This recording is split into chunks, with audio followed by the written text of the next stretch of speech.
प्रशंसा के योग्य वाली कुमार अंगद के उस पराक्रम के ऋषियों सहित देवताओं तथा दोनों भाई भगवान श्री राम और लक्ष्मण ने भी भूरी भूरी प्रशंसा की। संपूर्ण प्राणी युद्ध में इंद्रजीत मेघनाद के प्रभाव को जानते थे, अतः अंगद के द्वारा उसको पराजित हुआ देख वीर अंगद पर दृष्टिपात करके सबको बड़ी प्रसन्नता हुई। शत्रु को पराजित हुआ देख सुग्रीव और विभीषण सहित सब वानर बड़े प्रसन्न हुए और अंगद को साधुवाद देने लगे। वाली पुत्र अंगद से पराजित होकर मेघनाद ने बड़ा भयंकर क्रोध प्रकट किया। मेघनाद ब्रह्मा जी से वर प्राप्त कर चुका था। युद्ध में अधिक चोट खाने पर वह मेघनाद क्रोध से अचेत सा हो रहा था, अतः अंतर्धान विद्या का आश्रय ले अदृश्य होकर उसने अपने तीखे बाण बरसाने आरंभ किए। क्रोधित हुए मेघनाद ने अपने बाणों द्वारा भगवान श्री राम और लक्ष्मण को घायल कर दिया।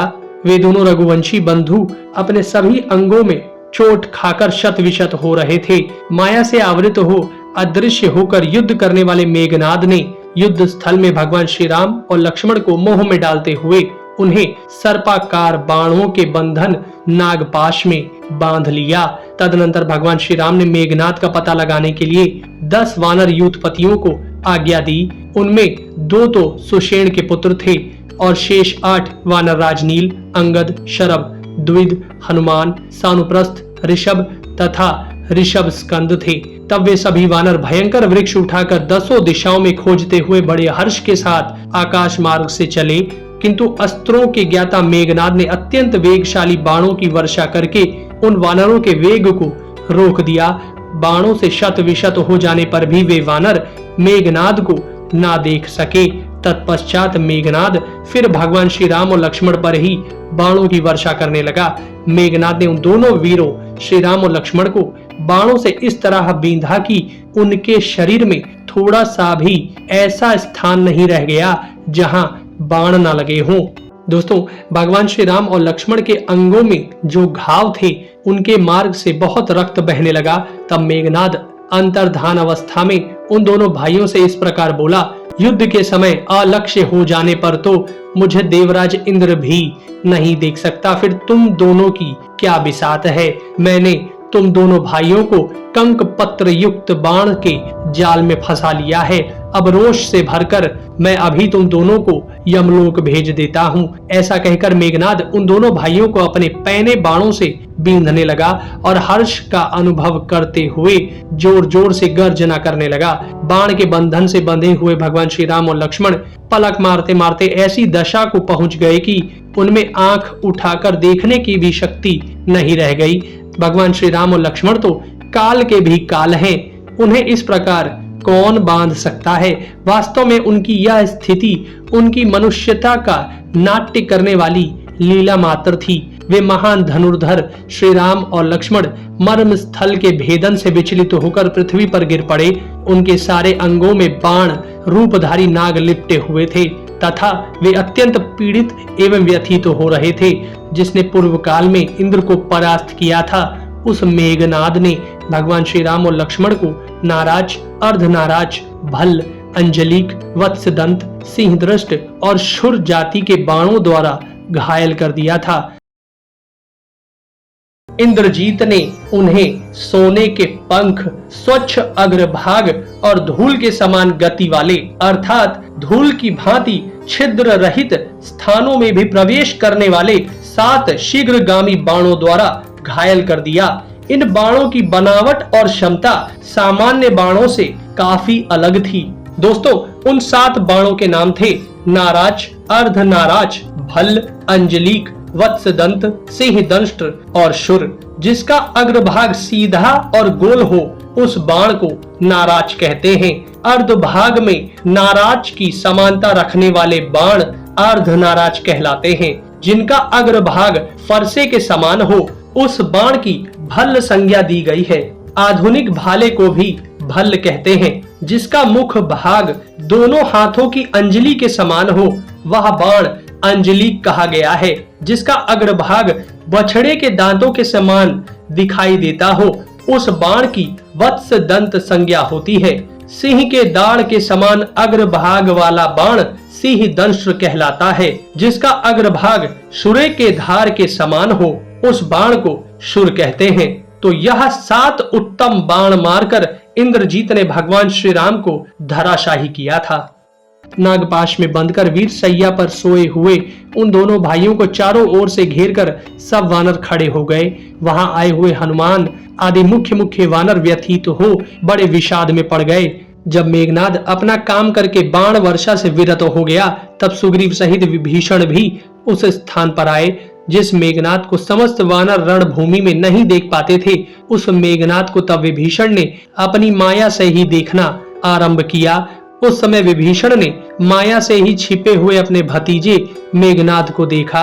युद्ध स्थल में जिसका सामना करने वाला कोई योद्धा नहीं था, भगवान श्री राम और लक्ष्मण को युद्ध भूमि में सोते देख मेघनाद को बड़ी प्रसन्नता हुई। उसने समस्त राक्षसों का हर्ष बढ़ाते हुए अपने पराक्रम का वर्णन आरंभ किया। वह देखो, जिन्होंने खर और दूषण का वध किया था, वे दोनों भाई महाबली श्री राम और लक्ष्मण मेरे बाणों से मारे गए।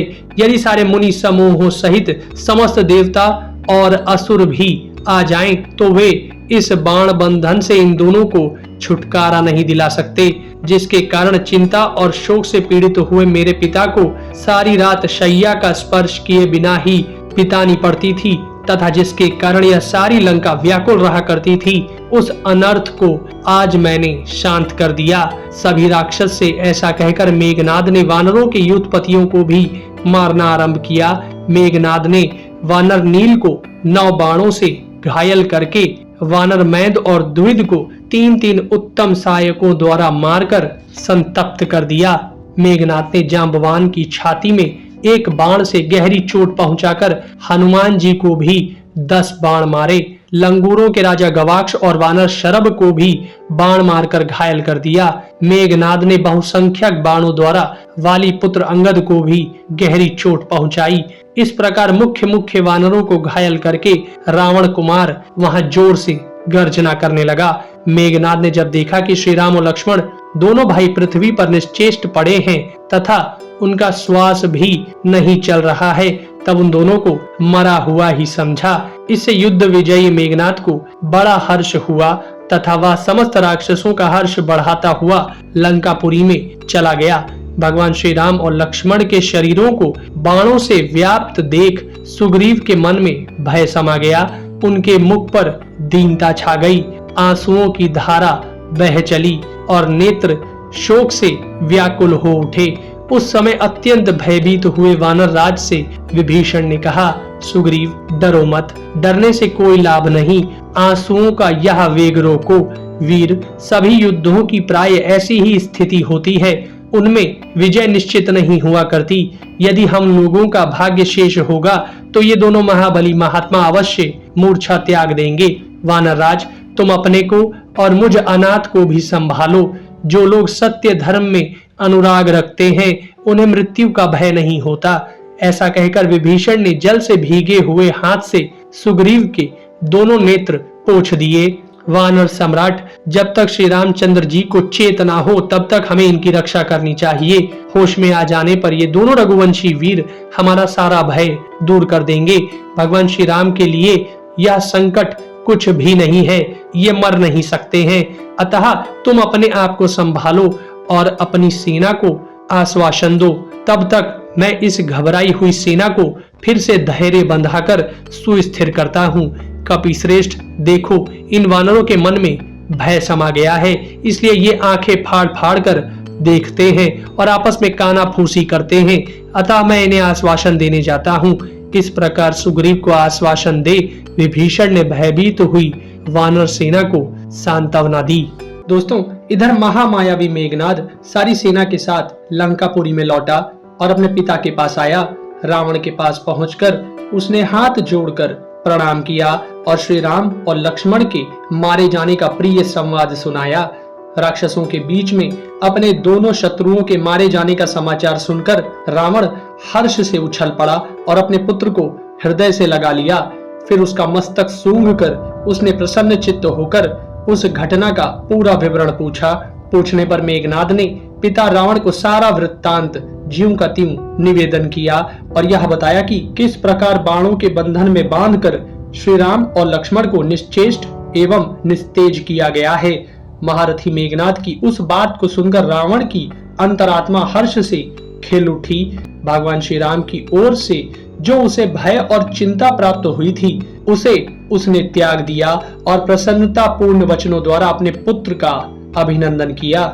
रावण कुमार मेघनाद जब लंका चला गया, तब सभी श्रेष्ठ वानर भगवान श्री राम को चारों ओर से घेर कर उनकी रक्षा करने लगे।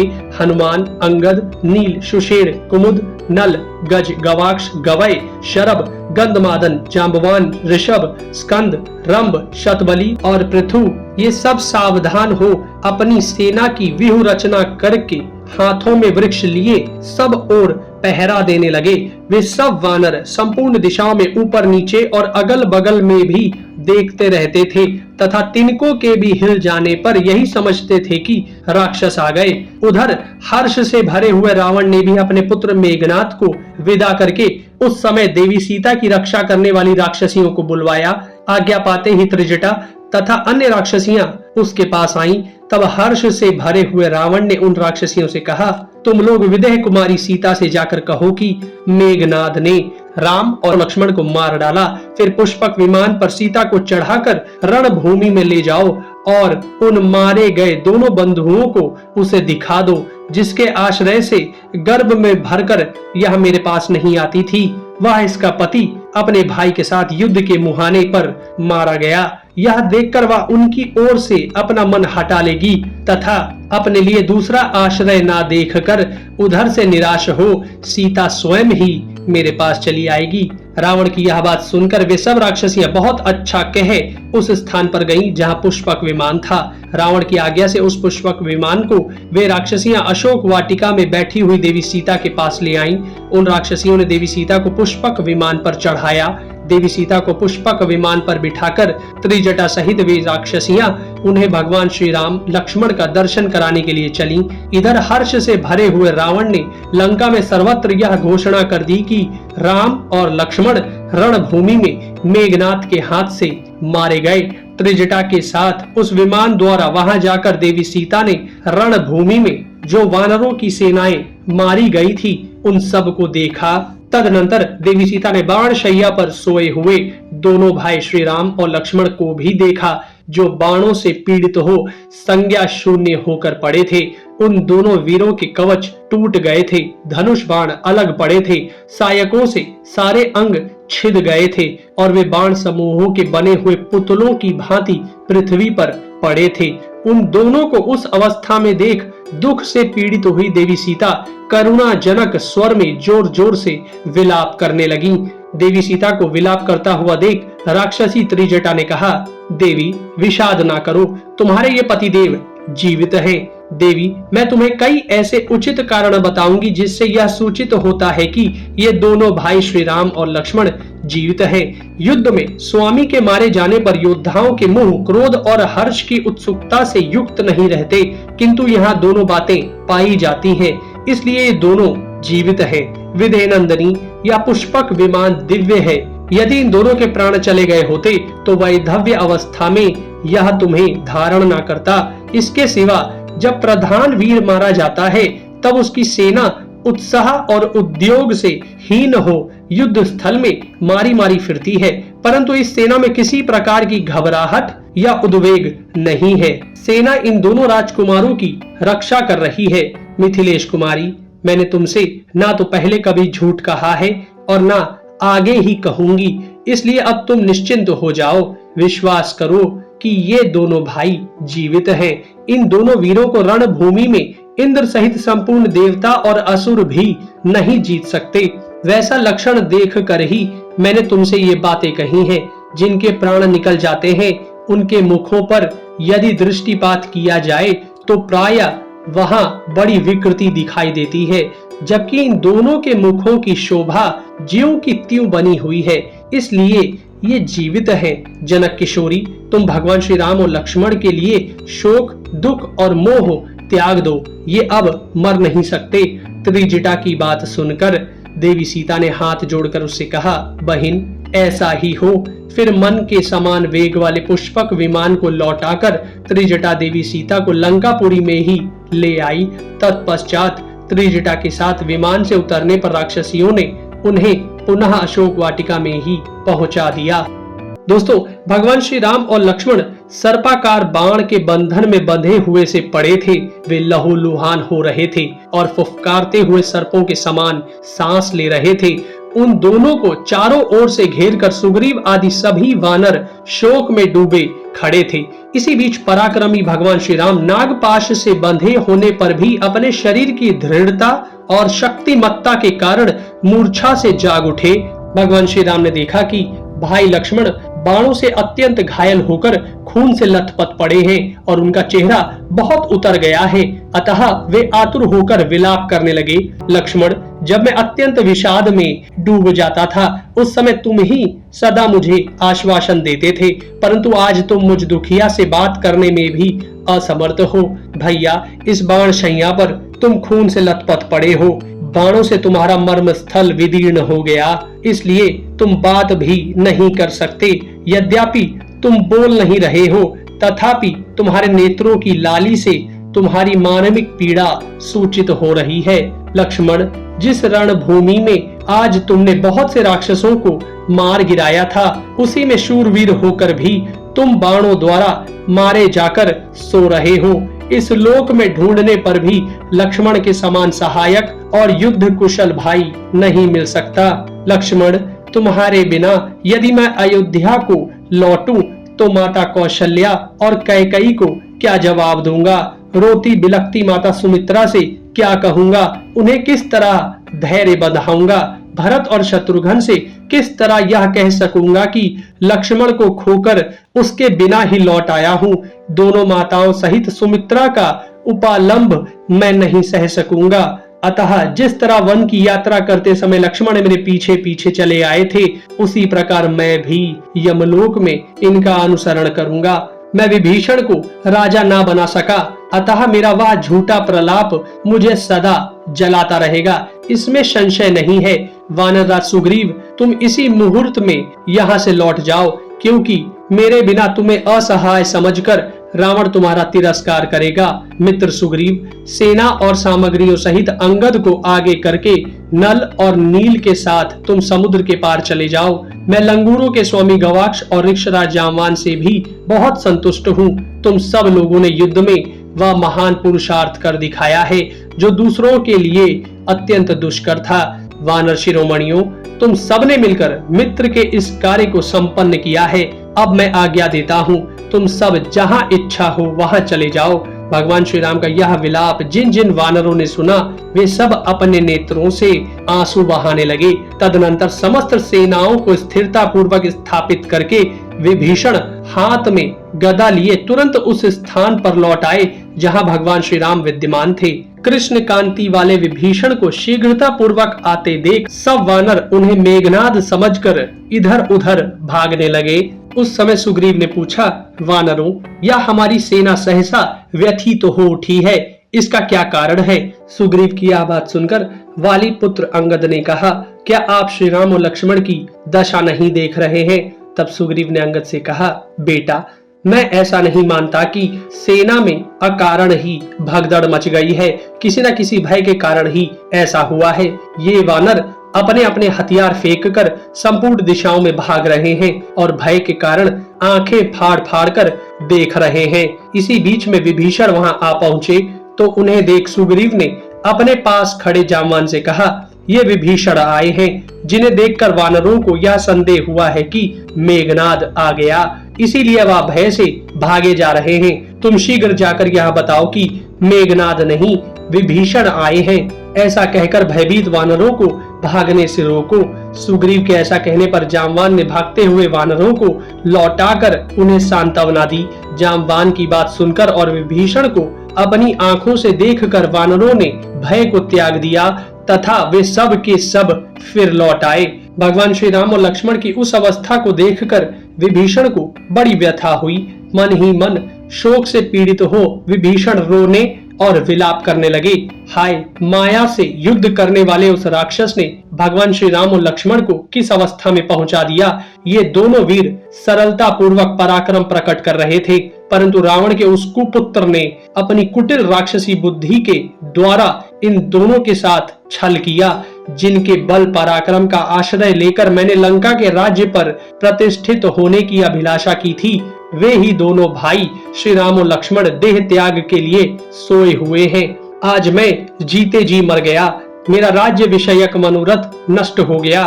शत्रु रावण ने जो देवी सीता को ना लौटाने की प्रतिज्ञा की थी, उसकी वह प्रतिज्ञा पूरी हुई। उसके पुत्र मेघनाद ने उसे सफल मनोरथ बना दिया। दोस्तों, इस प्रकार विलाप करते हुए विभीषण को हृदय से लगाकर वानरराज सुग्रीव ने उनसे कहा, धर्मज्ञ, तुम्हें लंका का राज्य प्राप्त होगा, इसमें संशय नहीं है। पुत्र सहित रावण यहाँ अपनी कामना पूरी नहीं कर सकेगा। ये दोनों भाई भगवान श्री राम और लक्ष्मण मूर्छा त्यागने के पश्चात गरुड़ की पीठ पर बैठकर रणभूमि में राक्षस गणों सहित रावण का वध करेंगे। राक्षस विभीषण को इस प्रकार सांत्वना और आश्वासन देकर सुग्रीव ने अपने बगल में खड़े हुए अपने ससुर सुषेण से कहा, आप होश में आ जाने पर भगवान श्री राम और लक्ष्मण को साथ ले शूरवीर वानर गणों के साथ किष्किंधा को चले जाइए। मैं रावण को पुत्र और बंधु बांधवों सहित मार डालूंगा और देवी सीता को उसी प्रकार भगवान श्री राम के पास ले आऊंगा जिस प्रकार देवराज इंद्र अपनी खोई हुई राजलक्ष्मी को दैत्यों के यहाँ से हर लाए थे। वानरराज सुग्रीव की यह बात सुनकर सुषेण ने कहा, पूर्व काल में जो देवासुर महायुद्ध में हुआ था उसे हमने देखा था। उस समय दानवों ने अपने बाणों से देवताओं को बारंबार घायल कर दिया था। उस युद्ध में देवता अचेत और प्राण शून्य हो जाते थे। उन सब की रक्षा के लिए बृहस्पति जी मंत्र युक्त विद्याओं तथा दिव्य औषधियों द्वारा उनकी चिकित्सा करते थे। मेरी राय है कि उन औषधियों को ले आने के लिए संपाति और पनस आदि वानर शीघ्र ही क्षीर सागर के तट पर जाएं। संपाति आदि वानर वहां पर्वत पर प्रतिष्ठित हुई दो प्रसिद्ध महा औषधियों को जानते हैं। उनमें से एक का नाम है संजीव करणी और दूसरी का नाम है विशल्य करणी। इन दोनों दिव्य औषधियों का निर्माण साक्षात ब्रह्मा जी ने किया है। क्षीर सागर के तट पर चंद्र और द्रोण नामक दो पर्वत हैं, जहां पूर्व काल में अमृत का मंथन किया गया था। उन्हीं दोनों पर्वतों पर ये श्रेष्ठ औषधियां हैं। महासागर में देवताओं ने ही उन दोनों पर्वतों को प्रतिष्ठित किया था। राजन, ये वायुपुत्र हनुमान उन दिव्य औषधियों को ले आने के लिए वहां जाएं। औषधियों को लाने की वार्ता चल ही रही थी कि बड़ी जोर से वायु प्रकट हुई, मेघों की घटा घिराई और बिजलियां चमकने लगी। वह वायु सागर के जल में हलचल मचाकर पर्वतों को कंपित सी करने लगी। गरुड़ के पंखों से उठी हुई प्रचंड वायु ने बड़े बड़े वृक्षों की डालियां तोड़ डाली। लंकावासी भय से थर्रा उठे तथा संपूर्ण जल जंतु शीघ्रता से समुद्र के जल में घुस गए। तदनंतर दो ही घड़ी में समस्त वानरों ने अग्नि के समान तेजस्वी महाबली विंता नंदन गरुड़ को वहां उपस्थित देखा। उन्हें आया देख जिन महाबली नागों ने बाण के रूप में भगवान श्री राम और लक्ष्मण को बांध रखा था, वे सब के सब वहां से भाग खड़े हुए। तत्पश्चात गरुड़ ने भगवान श्री राम और लक्ष्मण को स्पर्श करके उनका अभिनंदन किया। गरुड़ जी का स्पर्श प्राप्त होते ही भगवान श्री राम और लक्ष्मण के सारे घाव भर गए और उनके शरीर तत्काल ही सुंदर कांति से युक्त हो गए। तब भगवान श्री राम ने गरुड़ को हृदय से लगा लिया और प्रसन्न होकर उनसे कहा, जैसे पिता दशरथ और पितामह अज के पास जाने से मेरा मन प्रसन्न हो सकता था, वैसे ही आपको पाकर मेरा हृदय हर्ष से खेल उठा है। आपकी कृपा से हम दोनों भाई इस महान संकट को लांघ गए हैं। हम जानना चाहते हैं कि आप कौन हैं। सर्वज्ञ होते हुए भी भगवान श्री राम ने मानव भाव का आश्रय लेकर गरुड़ से ऐसा प्रश्न किया था। तब गरुड़ ने मन ही मन प्रसन्न हो भगवान श्री राम से कहा, भगवान, मैं आपका प्रिय मित्र गरुड़ हूँ, बाहर विचरने वाला आपका प्राण हूँ। आप दोनों की सहायता के लिए ही मैं इस समय यहाँ आया हूँ। मेघनाथ ने माया के बल से जिन नाग रूपी बाणों का बंधन तैयार किया था, वे नाग कद्रु के पुत्र ही थे। असुर, दानव, देवता तथा गंधर्व भी यदि इंद्र को आगे करके यहाँ आते तो वे भी इस भयंकर सर्पाकार बाण के बंधन से आपको छुड़ाने में समर्थ नहीं हो सकते थे, क्योंकि इनके दांत बड़े तीखे होते हैं। इन नागों का विष बड़ा भयंकर होता है। ये राक्षस की माया के प्रभाव से बाण बनकर आपके शरीर में लिपट गए थे। आप सौभाग्यशाली हैं जो इस नागपाश से मुक्त हो गए हैं। मैं देवताओं के मुख से आप लोगों के नागपाश में बंधने का समाचार सुनकर यहाँ आया हूँ। भगवान, अब आपको सदा ही सावधान रहना चाहिए। राक्षस संग्राम में कपट पूर्वक युद्ध करने वाले होते हैं, परंतु आप जैसे शूरवीरों का सरलता ही बल है। ऐसा कहकर महाबली गरुड़ ने भगवान श्री राम को हृदय से लगाते हुए कहा, मित्र रघुनंदन, आप अपने बाणों से लंका की ऐसी दशा कर देंगे कि यहाँ केवल स्त्रियां, बालक और बूढ़े ही शेष रह जाएंगे। इस तरह अपने शत्रु रावण का संहार करके आप देवी सीता को अवश्य प्राप्त कर लेंगे। मित्र, अब मैं यहाँ से प्रस्थान करूंगा, इसके लिए आपकी आज्ञा चाहता हूँ। भगवान, मैंने जो आपको अपना सखा बताया है, इसके विषय में आप अपने मन में कोई कौतूहल नहीं रखना। आप युद्ध में सफलता प्राप्त कर लेने पर मेरे इस भाव को स्वयं समझ लेंगे। ऐसी बातें कहकर गरुड़ ने उन वानरों के बीच भगवान श्री राम की परिक्रमा की और वायु की गति से आकाश में चले गए। फिर तो वानरों ने डंके पीटे, मृदंग बजाए, शंखनाद किए और हर्ष से भरकर पहले की भांति गरजने और ताल ठोकने लगे। दूसरे पराक्रमी वानर वृक्ष उखाड़कर लाखों की संख्या में युद्ध के लिए खड़े हो गए। फिर जोर जोर से गरजते और राक्षसों को डराते हुए सारे वानर युद्ध की इच्छा से लंका के दरवाजे पर आकर डट गए। दोस्तों, अगर हमारे वीडियोस आपको पसंद आते हैं तो कृपया कर उन्हें शेयर जरूर करें